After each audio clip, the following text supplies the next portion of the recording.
और कुछ टूल्स हैं, कुछ कंसेप्ट हैं, कुछ टेक्निक्स हैं। तो फर्स्ट है preview, study and review technique. क्या नाम है? Preview, study and review. Preview का मतलब है आप जब भी स्कूल में आते हैं, आपको मालूम होता है कि आज कौन सा चैप्टर पढ़ाने वाले हैं, ऑलमोस्ट हमें मालूम होता है। आपको घर पे एक दिन पहले उसको सरसरी तौर पे देखना है, उस चैप्टर को सरसरी तौर पे देखना है। उसमें क्या क्या टाइटल्स हैं, क्या डायग्राम्स हैं, क्या टेबल्स हैं, उसको पूरा नहीं पढ़ना है, प्रीव्यू करना है। प्रीव्यू होता है ना ट्रेलर टाइप, आपको ट्रेलर टाइप लेके आना है ना। और जब आप इस तरह से आप प्रीव्यू करके क्लास में बैठोगे तो आपको बहुत अच्छा से समझ में आएगा, है ना, बहुत अच्छे समझ में आएगा। तो जो सेकंड जो क्लास में पढ़ना है स्टडी, वो तो हमें जो टीचर पढ़ाते हैं उसको समझना है, वो स्टडी पार्ट है। तो प्रीव्यू हुआ, घर से एक बार देख के आना है, स्टडी क्लास में पढ़ना है, और देन फिर रिव्यू। रिव्यू मतलब कि तो जैसा कि सर ने बताया कि उसको रिवाइज करना है अपने को, तो रिवाइज उन्होंने बताया 10 मिनट बाद में करना है, 24 घंटे बाद में करना है, तो वो उसका रिव्यू पार्ट हो गया, राइट। तो पहली टेक्निक हुई preview, study and review technique. क्या हुई? ठीक है। दूसरा एक कॉन्सेप्ट है, वो है peak hours and dull hours concept. क्या है? पीक आवर्स क्या होते हैं?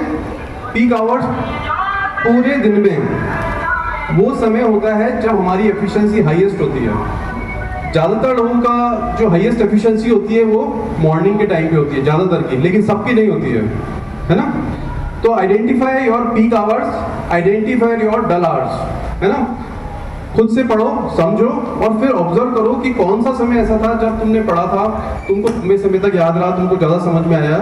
70-80% तक लोगों को मॉर्निंग आवर्स, पीक आवर्स होते हैं, लेकिन काफ़ी लोग ऐसे भी होते हैं जिनका नाइट आवर्स में पीक आवर्स होते हैं। तो identify your peak hours and dull hours. तो ये कौन सी टेक्निक थी? Peak hour and dull hours technique. इसके अलावा एक टेक्निक है या एक कॉन्सेप्ट है जिसको बोलते हैं, सर ने ऑलरेडी बताया, उसको मैं दूसरे तरीके से बताता हूँ, 50 मिनट्स एन आवर। क्या है? 50 मिनट्स एन आवर, 50 मिनट का 1 घंटा, है ना। अब आप बोलोगे कि 1 घंटा तो सर 60 मिनट का होता है, आप क्या बता रहे हो? तो अमेरिका में जो साइकोलॉजिस्ट होते हैं वो जब अपॉइंटमेंट देते हैं किसी पेशेंट को, वो 1 घंटे का अपॉइंटमेंट देते हैं, लेकिन वो उसके साथ में जो डील करते हैं, उसकी काउंट करते हैं, वो 50 मिनट के लिए करते हैं, है ना। उसके बाद 10 मिनट का वो ब्रेक लेते हैं, वो फाइलिंग करते हैं, फोन कॉल्स अटेंड करते हैं, इस तरह से वो अपने ब्रेन को रिफ्रेश करते हैं, है ना। तो इस टेक्निक को पढ़ाई में लगाना है, ऑलरेडी सर ने बताया था। तो अपने को क्या है कि अपना एक 50 मिनट्स नहीं, लेकिन जो 30 मिनट्स है, 35 मिनट्स है, उसका एक स्लॉट, डेडिकेटेड स्लॉट पढ़ाई में लगाना है। देन फिर एक ब्रेक लेना है। ब्रेक कितने मिनट का लेना है? 5 minute, 10 minutes as per you, है ना। तो आपका 30-35 मिनट का स्टडी हुआ, 5 to 10 मिनट का एक ब्रेक हुआ, फिर 30 to 35 मिनट्स का स्टडी हुआ, 5 to 10 मिनट का ब्रेक हुआ। अच्छा, कुछ चेंज भी हो सकता है थोड़ा बहुत, किसी के लिए हो सकता है कि 45 मिनट्स कन्वीनियंस हो, किसी के लिए हो सकता है कि 25 कन्वीनियंस हो, तो अपने हिसाब से आप इसको मॉडिफाई कर सकते हो, है ना। तो this is called 50 minutes an hour technique, है ना। इसका कंसेप्ट ऑलरेडी सर बता चुके हैं कि अपनी एफिशिएंसी डाउन हो जाती है जैसे ही पढ़ते हैं हम, शुरुआत में ग्रास्पिंग पावर 95 होती है, धीरे धीरे कम होने लगती है। तो जैसे ही हम ब्रेक लेते हैं हमारी ग्रास्पिंग पावर वापस बढ़ जाती है। इसके बाद है लर्निंग पिरामिड टेक्निक। क्या है? Learning pyramid. पिरामिड कैसा होता है? हाथ करके बताओ। तो ऊपर से छोटा होता है और नीचे बड़ा होता जाता है ना। तो पढ़ाई की जितनी भी टेक्निक्स है पढ़ाई की, उनसे कितना लर्न कर पा रहे हैं अपन, वो पिरामिड में डिस्ट्रीब्यूट किया गया है, बनाया गया है पिरामिड में। उस पिरामिड में सबसे ऊपर आता है लेक्चर, है ना। सबसे छोटा जो है लेक्चर, मतलब जो लेक्चर से आप सीखते हो वो सिर्फ आप 5% सीखते हो। कितना सीखते हो? जैसे मैं अभी बात करूं, अगर मैं सिर्फ ओनली लेक्चर दूं, भाषण दूं, तो आपको सिर्फ 5% समझ में आएगा, है ना। और अगर इस लेक्चर के बजाय अगर आप खुद से रीड करते हो, खुद से पढ़ते हो, तो आपको 10% समझ में आता है ना। एवरेज बंदे को एक को 10% समझ में आता है। तो लेक्चर से ज़्यादा अच्छा है सेल्फ रीडिंग, है ना, किसी भी चीज़ के लिए। तो लेक्चर से 5% समझ में आता है, रीडिंग से 10% समझ में आता है, ऑडियो विजुअल से 20% समझ में आता है चीज़ें। ऑडियो विजुअल से 20% समझ में आता है ना। कुछ हम कंप्यूटर पे देखते हैं, टीवी पे देखते हैं, आजकल स्मार्ट क्लासेस चल रही है तो उसमें ऑडियो विजुअल्स होते हैं, तो उससे ज़्यादा समझ में आता है। तो पिरामिड में हम नीचे बढ़ते जा रहे हैं, 5%, 10%, 20%, डिस्कशन से 50% तक समझ में आता है। आप किसी चीज़ पे आप डिस्कशन करें, जैसे मैं भी बात करूँ, अगर मैं सिर्फ लेक्चर दूँ तो 5% समझ में आएगा, लेकिन मैं अगर आपसे डिस्कस भी करूँ तो आपको 50% समझ में आएगा, 50% तक। तो डिस्कशन बढ़िया है ना? तो डिस्कशन करने के लिए क्या कर सकते हैं अपन? क्या कर सकते हैं डिस्कशन के लिए? क्लास में टीचर के साथ भी कोई डिस्कस करें, ऐसा नहीं कि बस हम सुन रहे हैं, वो बोल रहे हैं। आस्क क्वेश्चंस, है ना? तो डाउट है तो डाउट पूछें। एक रूल होता है, शाउट व्हेन यू डाउट, है ना? तो जब भी डाउट है और जब टीचर बोले तो आपको पूछना है question. Shout when you doubt. अपनी लाइफ में हमेशा ध्यान रखना है, जब भी डाउट्स आए, मतलब शाउट का मतलब ऐसा नहीं कि बहुत शाउट करना है। Ask questions, ask queries, parents से पूछ सकते हो, टीचर से पूछ सकते हो, लाइफ में जो भी प्रॉब्लम्स है आस्क, उसके बारे में पूछो। तो discussion is far better than lecture and reading. लेकिन उससे भी ऊपर पिरामिड में सबसे नीचे जो आता है वो एक ऐसी चीज आती है जिसमें 90% तक चीजें हमको समझ में आती है, 90% तक। मतलब कि एक बार आपने पढ़ा तो वो सालों तक याद रहेगा। तो वो क्या है? वो है टीच अदर्स। क्या है? वापिस बोलो, वापिस बोलो। अच्छा, टीच अदर मतलब कि जैसे मैं भी तुमको बता रहा हूँ तो ये चीज मुझे हमेशा याद रहेगी, है ना? तुमने कुछ पढ़ लिया, लेक्चर से पढ़ा, रीडिंग से पढ़ा, लेकिन दूसरे को पढ़ा दिया। अगर तुमने पढ़ा दिया तो वो आपको कंसेप्चुअली तो जीवन भर याद रहेगा, कंसेप्चुअली लाइफ टाइम याद रहेगा। अब समस्या ये है कि किसको पढ़ाओगे, किसको पढ़ाओगे, किसको पढ़ाओगे, किसको पढ़ाओगे? अपने दोस्तों को। लेकिन दोस्तों को पढ़ाने में दिक्कत है, उसके घर जाना, वो मेरे घर आएगा, टाइम बहुत वेस्ट होता है ना? तो क्या कर सकते हैं हम, किसको पढ़ा सकते हैं? भाई बहनों को। लेकिन भाई बहनों को पढ़ना ही नहीं है, वो तो उसी क्लास में है ना? तुम 10th में हो, 5th में, वो क्यों पढ़ेगा तुम्हारा सब्जेक्ट? देखो, इसका भी एक तरीका है। इसका तरीका है कि कुछ ऑब्जेक्ट, जैसे आप जहाँ भी बैठे हो, एक टेबल पे बैठे हो, आपके सामने कोई पॉट हो सकता है ना? कुछ पानी की बोतल हो सकती है, कोई किताब हो सकती है। तो अज्यूम कि वो सीखने के लिए है, अज्यूम कि वो सीखने के लिए, और आप उसको पढ़ाओ, है ना? एक किताब को लेकर के आपने जो भी पढ़ा उसको बताओ, आपका काम हो जाएगा, राइट? तो इसको लाइफ में आजमा के देखना। ये सारे वो तरीके हैं जो मैंने अपने जीवन में कभी ना कभी आजमाए थे। और लास्ट टाइम में मैंने बताया था कि सन 1995 में राजस्थान बोर्ड की मेरिट लिस्ट में मेरा क्लास 10th में 10th रैंक आया था, है ना? पूरे 5 लाख विद्यार्थियों में, 5 लाख विद्यार्थियों में पूरे राजस्थान में 10th रैंक, है ना? और अजमेर डिस्ट्रिक्ट में 1st रैंक। तो वो सब क्यों हो पाया? मेहनत तो सब करते हैं, लेकिन कुछ लोग स्मार्ट तरीके से काम करते हैं। तो उनमें से एक तरीका था कि टीच अदर्स। आप जो भी पढ़ रहे हो, जो भी सीख रहे हो, वो किसी को समझा दो। अब वो लाइव है या लाइव नहीं है, तो किसी वस्तु को, ऑब्जेक्ट को भी आप बता सकते हो, ठीक है? तो अभी तक क्या क्या सीखा अपन ने? कौन कौन सी टेक्निक सीखी, कौन कौन सी कॉन्सेप्ट सीखे? रिव्यू, स्टडी रिव्यू, और यस, और peak hours and dull hours. तो ये आपको आइडेंटिफाई करना है। नेक्स्ट टाइम जब आप मिलेंगे तो बताना मुझे कि आपके पीक आवर्स क्या है ना? अच्छा, क्या होता है कि एक और फॉर्मूला है ना, अच्छे नंबर लाने के लिए, वो होता है 80-20 फॉर्मूला। क्या होता है? 80-20 रूल्स के बारे में सुना है आपने? 80-20 रूल लाइफ में हर जगह लागू होता है, स्टडी में भी लागू होता है। तो 80-20 रूल जो स्टडी का है वो ये कहता है कि आपका जो 80% सिलेबस, 80% जो क्वेश्चंस आते हैं पेपर में, वो 20% सब्जेक्ट से आते हैं, है ना? 20% एरिया से 80% क्वेश्चंस आते हैं। तो जैसा सर ने बताया था, identify the most important areas. वो 20% एरिया ऐसे हैं जहाँ से 80% क्वेश्चन बनने वाले हैं, जहाँ से 80% आपके मार्क्स बनने वाले हैं, जो आपको सक्सेस में 80% कंट्रीब्यूट करेंगे। तो identify that 20%, it is called 80-20 rule. एक बार क्या था, यूएसए में एक बंदा था जिसका नाम था जेरी स्टैनफेल्ड, है ना? वो कॉमेडियन बनना चाहता था। कॉमेडियन होते हैं ना, जैसे कपिल शर्मा है। तो उसने बहुत साल तक मेहनत की, 8-10 साल तक वो मेहनत करता रहा, लेकिन वो सक्सेस नहीं हो पाया लाइफ में कभी भी। उसको लोग ज़्यादा आइडेंटिफाई नहीं कर रहे थे। तो उसने सोचा क्या करें, मतलब कुछ समझ में नहीं आ रहा था। उसकी प्रॉब्लम थी कि उसके पास में ओरिजिनल जोक्स नहीं थे। एक कॉमेडियन के लिए जोक्स होने चाहिए, है ना? कपिल शर्मा अगर सुने अखबार वाले जोक्स सुनाएगा तो आप पसंद करोगे क्या उसको? नहीं शुरू करोगे। तो उसके साथ प्रॉब्लम क्या थी, उसने आइडेंटिफाई किया कि मेरे पास में जोक्स, ओरिजिनल जोक्स की कमी है।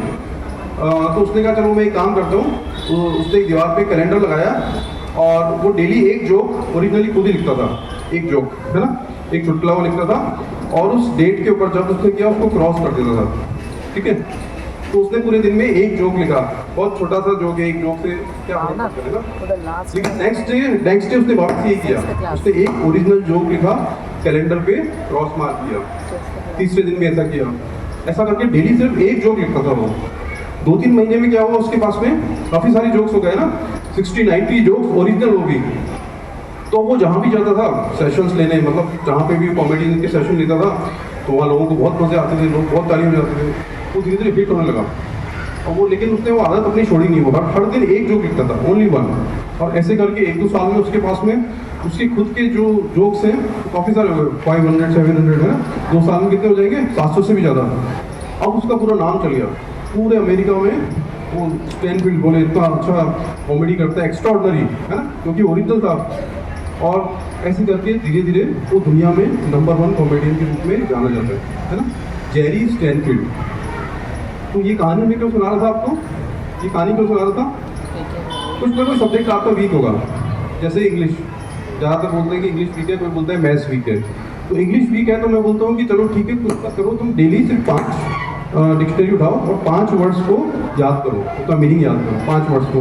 आप बोलोगे 5 वर्ड से कुछ होगा नहीं, करके देखो, आज 5 किया, अगले दिन 5, पिछले 5 को रिवाइज किया, ऐसे करोगे तो तुम 2-3 महीने में कितने हो जाएगी तुम्हारी वोकैबुलरी, 3 महीने में कितनी हो जाएगी, 90 into 5 है ना, 90 into 5 काफ़ी ज़्यादा होगा, 450-500 वर्ड्स तुम्हारे। जिस व्यक्ति को 450-500 वर्ड्स इंग्लिश के आते हैं, वो उसकी कमांड बहुत अच्छी होने लगती है। और ये अगर आप कंटिन्यूस 6 महीने 1 साल कर लोगे आप, तो आप देखोगे कि आपकी वोकैबुलरी बहुत शानदार हो गई, आपके पास वर्ड्स की भीड़ है। जब आप लिखने जब बैठोगे कई सारे वर्ड्स आएंगे, आपकी लैंग्वेज में एक अलग ही क्वालिटी आ जाएगी, है ना। तो इसको बोलते हैं, जो भी वीक सब्जेक्ट है उसको तैयार करना है तो स्टैनफील्ड को याद करना, जेरी स्टैनफील्ड को, और डेली 5 याद करके कैलेंडर में एक क्या करना है, क्रॉस करना है। आप देखोगे कि आपकी इमेंस इंप्रूवमेंट होगा उस चीज़ के अंदर। अच्छा, ये इंग्लिश की बात है, मैथ्स कैसे करोगे, मैथ्स कैसे करोगे, मैथ्स भी कितनी है, तो 15 मिनट आधा घंटा आप एक चैप्टर में कुछ पार्ट करो, कुछ क्वेश्चन सॉल्व करो, 15 मिनट सॉल्व किया, अगले दिन फिर 15 मिनट किया, तो ऐसे करते करते आपकी जो वीकनेस है वो रिमूव हो जाएगी, है ना। अब बात करते हैं अपन मेमोरी की, है ना। मेमोरी सबके पास है, सब अपन पढ़ रहे हैं फिर याद करते हैं। तो मुझे आप बताओगे कि आपने परसों को क्या खाया था सब्जी में, परसों शाम को, नहीं पता है। अच्छा, आपको कभी स्कूल में अवार्ड मिला है, कितने साल पहले मिला है, फर्स्ट टाइम का अवार्ड मिला था, सबको याद है फर्स्ट टाइम का अवार्ड मिला था, काफी साल पहले है ना, कितने साल पहले मिला था, 5 साल, किसी 10 साल पहले मिला था, राइट। कल मैंने ये मेरी वाइफ से पूछा क्वेश्चन, तो उसको 38 ईयर्स बिफोर मिला था पहली बार पुरस्कार, उसको याद था। तो तुमको 2 दिन पहले तुमने क्या सब्जी खाई वो याद नहीं है, लेकिन तुमको 10 साल पहले या 20 साल पहले या 30 साल पहले पहली बार कब तुमको प्राइज मिला था वो तुमको याद है। ऐसा क्यों भाई, 2 दिन पहले की चीज़ तो भूल गए अपन, है ना, कहीं तो कल भी भूल गए, कल दिन में क्या खाया था वो याद नहीं होगा, ऐसा क्यों होता है, बिकॉज हमारी जो मेमोरी है उसके 2 पार्ट हैं, short memory and long term memory. सब्जी खाई थी ना वो शॉर्ट टर्म में थी, वो चल गई, लेकिन जो प्राइज मिला था जिसके लिए वो आपके साथ अटैच हो गया है ना, आपके इमोशन जुड़ गए उसके साथ में, तो वो आपको जीवन भर याद रहेगा, है ना, जीवन के अंतिम समय तक याद रहेगा, हाँ मेरे को बचपन में फर्स्ट क्लास में ही प्राइज मिला था, राइट, क्योंकि वो लॉन्ग टर्म मेमोरी में चले गया है। तो शॉर्ट टर्म अपने को जो भी पढ़ रहे हैं सब्जेक्ट, उनको कहाँ रखना है, शॉर्ट टर्म में रखना है, लॉन्ग टर्म में रखना है, लॉन्ग टर्म में रखना है। लॉन्ग टर्म में कैसे रखोगे, अभी सर ने बताया था, रिवीजन वो मेथड है जिससे आप शॉर्ट टर्म से चीजें लॉन्ग टर्म में आते हो, ले आते हो ना, वो आपकी लॉन्ग टर्म मेमोरी में सेव हो जाता है फ्रेम्स के फॉर्म में। तो इसके लिए एक ग्राफ होता है जिसमें कि जिसको हम बोलते हैं फॉरगेटिंग कर्व। क्या बोलते हैं, तो फॉरगेटिंग कर्व में क्या होता है कि इधर एक्स एक्सिस पे तो है टाइम और इधर वाई एक्सिस पे क्या है कि हमको कितना याद रहा। तो ऐसे ही ग्राफ ये हो जाता है, इस तरीके से जाता है ना, ऊपर से। तो फॉरगेटिंग कर्व का जो प्रिंसिपल है वो बताता है कि हमने जो भी पढ़ा समझा उसके 20 मिनट बाद में हम ओनली 55% ही हमको याद रहता है।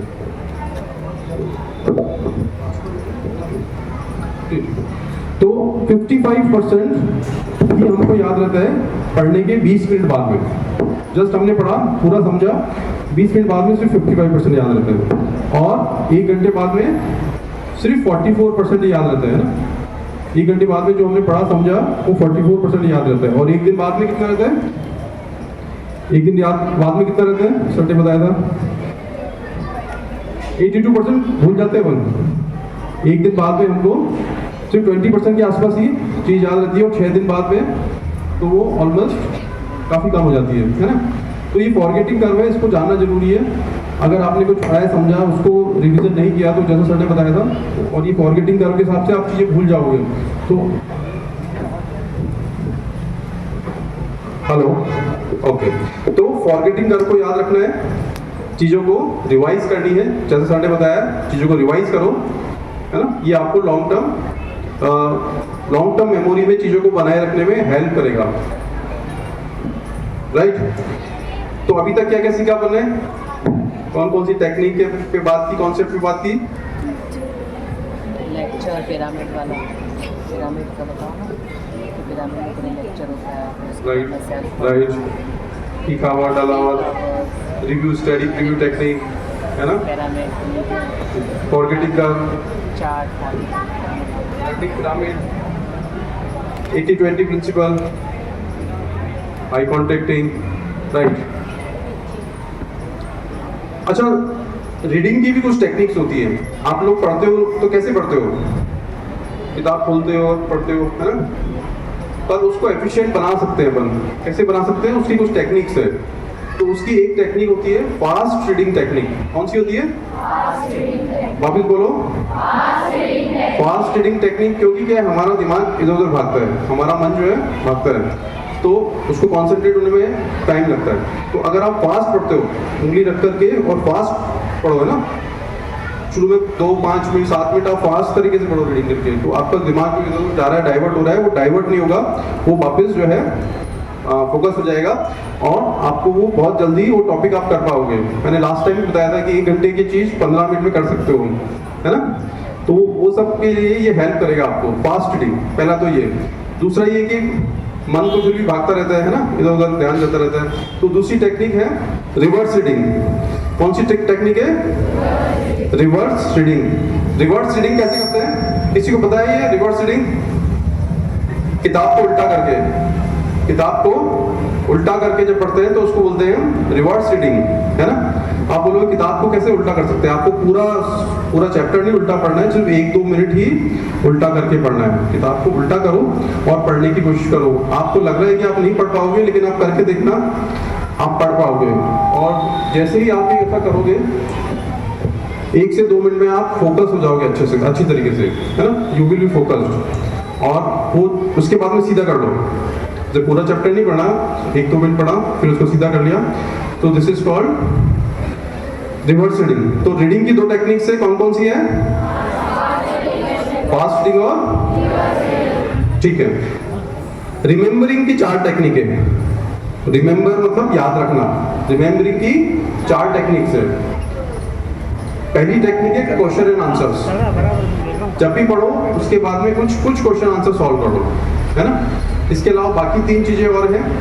एक है माइंड मैप, दूसरा है, पहला माइंड मैप बोलो, दूसरा डायग्राम्स, तीसरा नोट्स, है ना। तो टोटली 4 टेक्निक है रिमेंबरिंग के लिए।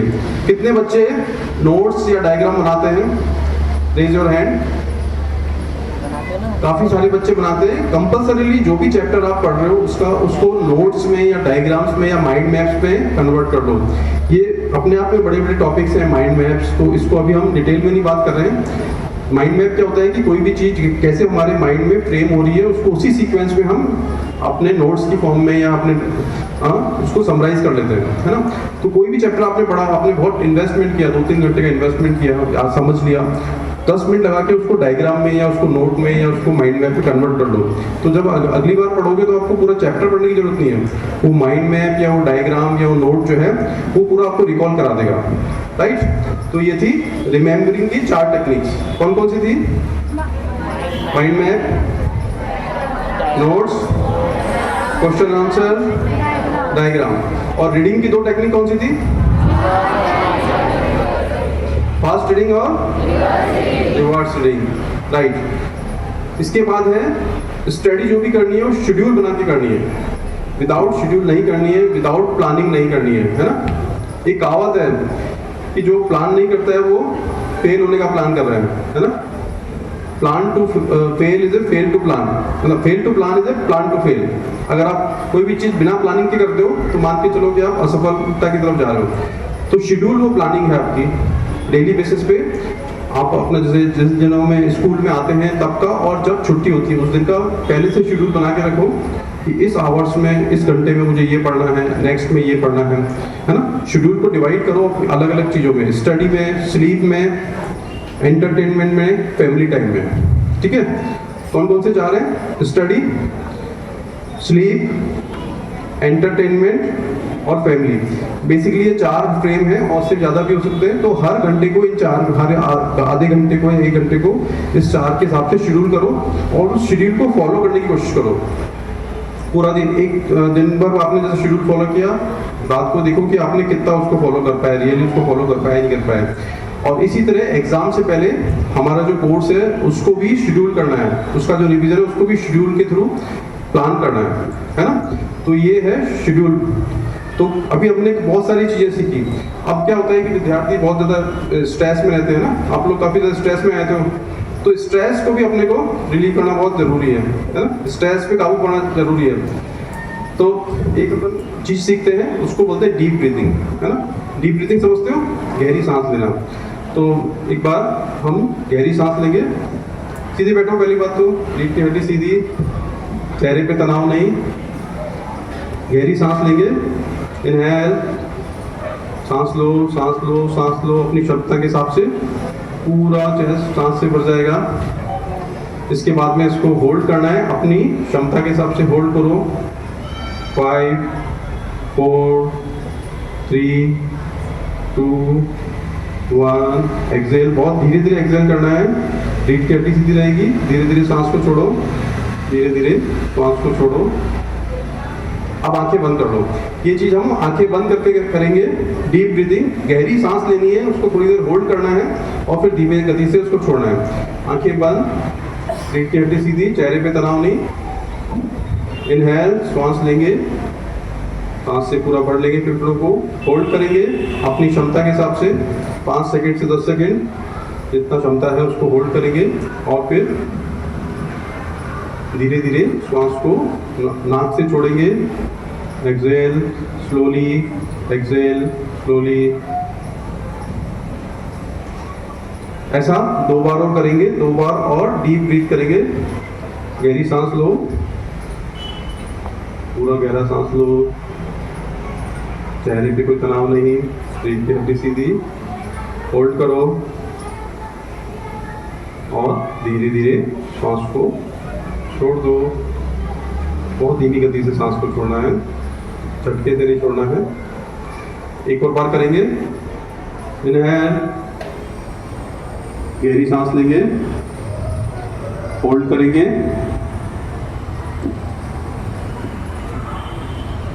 और धीरे धीरे सांस को छोड़ देंगे।